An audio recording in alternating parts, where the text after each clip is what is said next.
اچھا، اس میں آپ کی اسی بات کو ذرا میں بطول کی طرف بھی لے کے چلتا ہوں. بطول ایگزیکٹلی جو یہ بات کر رہے ہیں جاوید صاحب, یہ کو ایگزسٹنس کا فارمولہ ہے. یعنی ہم اپنا پڑوسی نہیں بدل سکتے, ہم نے اسی بھارت کے ساتھ رہنا ہے, بھارت نے اسی پاکستان کے ساتھ رہنا ہے. لیکن آپ کیا سمجھتی ہیں کہ جو مختلف واقعات ہیں, یعنی 2019 ہے, ریسنٹ ہسٹری کی اگر ہم بات کریں, 2019 پھر 2025, کیا ہم کو ایگزسٹنس کی طرف جا رہے ہیں یا بھارت کی طرف سے اس ایکسٹریم پہ جایا جا رہا ہے کہ جہاں وہ اس کو ایگزسٹنس کے فارمولہ کو ماننے کے لیے بھی تیار نہیں ہے, یعنی آن ٹیبل آنے کے لیے تیار نہیں ہے, اور وہ انکاری ہے پاکستان کے وجود سے ہی کہ ہاں جی یہ ایگزسٹ ہی نہیں کرتا, آنکھیں بند ہیں اس کی اس طرف؟ بہت شکریہ عبید. دیکھیں, نارملی جو کو ایگزسٹنس کا کانسیپٹ ہے وہ ایسے ممالک کے اوپر امپلیمنٹ ہوتا ہے جن کا جو پاور ہے وہ آپ کسی طرح بیلنس آؤٹ کر سکیں. پاکستان اور انڈیا کا بیلنس تو کریٹ ہو نہیں سکتا تھا. ان کا 80 بلین کا ڈیفنس ہے, ہمارا 8 بلین کا ڈیفنس ہے.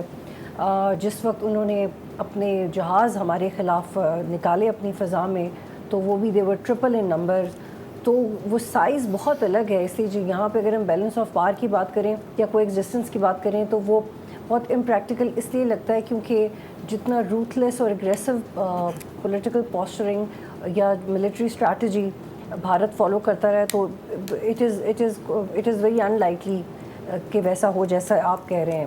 لیکن جس چیلنج میں بھارت نے پاکستان کو ڈالا, اور جب اکثر ہم اس کو مزید سمجھنے کی کوشش کرتے ہیں تو جتنے بھی ڈیفنس کے لوگوں سے میری بات ہوتی ہے وہ کہتے ہیں کہ وی آر سو تھینکفل کہ انڈیا نے یہ کیا تاکہ ہم اپنے آپ کو آزما سکتے اور ہم یہ دکھا سکتے کہ کتنے کم وقت میں ہم اپنے آپ کو ڈیفینڈ کرنے کی صلاحیت رکھتے ہیں.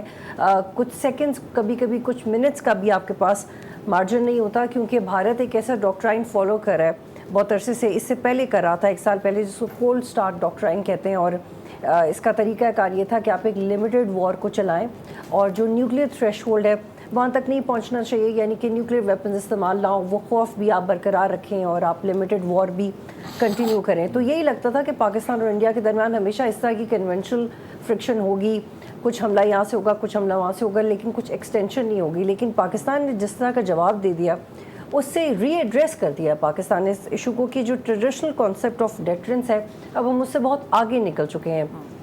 پاکستان نے الیکٹرانک وار کے ذریعے بھارت کو ہرایا, ان کے جہازوں کو جیم کیا, ان کے سسٹمز کو جیم کیا. اور ریسنٹلی میں نے ایسے پائلٹس کے ساتھ پروگرام کیا, انشاءاللہ پروگرام جلد نشر ہوگا, جنہوں نے جنگ لڑی بھارت کے خلاف, ان کے رافیل گرائے. تو وہ ان کو پن پوائنٹ تو نہیں کر سکتے, اس کی اجازت نہیں ہوتی, اتنی ڈیٹیلز ہمیں نہیں بتائی جاتی. But I met the team, we met the team and it's such an honour. تو اس میں جو مشینیں بھارت کے پاس ہیں وہ مشینیں پاکستان کے پاس بھی ہیں اور بھی بہت سارے ممالک کے پاس ہیں. لیکن جس طرح سے انکلوسیولی ایسے کچھ سافٹ ویئرز بنائے گئے ہیں, ہمارے اپنے جوانوں نے بنائے ہیں, ینگسٹرز نے بنائے ہیں, کہ ان سسٹمز کو ہیک نہیں کیا جا سکتا تھا, پاکستان کے سسٹمز کو جیم نہیں کیا جا سکتا تھا. دوسرے ممالک پاکستان سے پوچھ رہے تھے کہ آپ نے کیسے کیا, تو وہ چونکہ پاکستان کی انٹلیکچوئل پراپرٹی ہے, ہم کسی کو ٹرین تو کر سکتے ہیں لیکن ایگزیکٹلی آپ کے دماغ میں کیا ہے, یا آپ جب رسک فیکٹر ہوتا ہے تو آپ کیسے بیہیو کرتے ہیں, وہ ایک حد تک آپ شیئر کر سکتے ہیں. تو یہ ایک معجزاتی میریکولسلی جس طرح سے پاکستان کی افواج نے کیا, وہ جن لوگوں نے کیا وہ بھی اپنے منہ سے کہتے ہیں کہ اللہ کی سپورٹ کے بغیر ہو نہیں سکتا تھا, اور جب اللہ کسی کی عزت رکھنے آئے تو کون روک سکتا ہے. کراس ڈومین میں پاکستان نے جتنا اچھا پرفارم کیا ہے, کیونکہ پہلے تو یہ کانسیپٹ تھا نا, انڈیا بھی ایک نیوکلیئر اسٹیٹ ہے, پاکستان بھی ایک نیوکلیئر اسٹیٹ ہے, تو کبھی بھی نیوکلیئر وار کا خطرہ ہے. لیکن پاکستان نے کراس ڈومین میں, اس کا مطلب ہے کہ آپ کی ڈیفنس اسٹریٹجی, آپ کا ملٹری سائز, آپ کی تیاری, آپ کی حکمت عملی بہت الگ الگ ہے.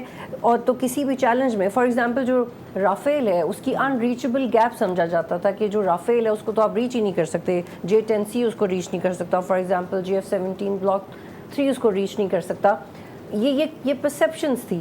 لیکن انہی مشینز کو جب پاکستانی پائلٹس نے استعمال کیا اور جب 08 کا سکور آیا تو تب پتہ چلا کہ there is something definitely different about Pakistani pilots. All right. And much more to say, of course. All right. Subscribe کریں اور بیل دبائیں تاکہ کوئی خبر رہ نہ جائے.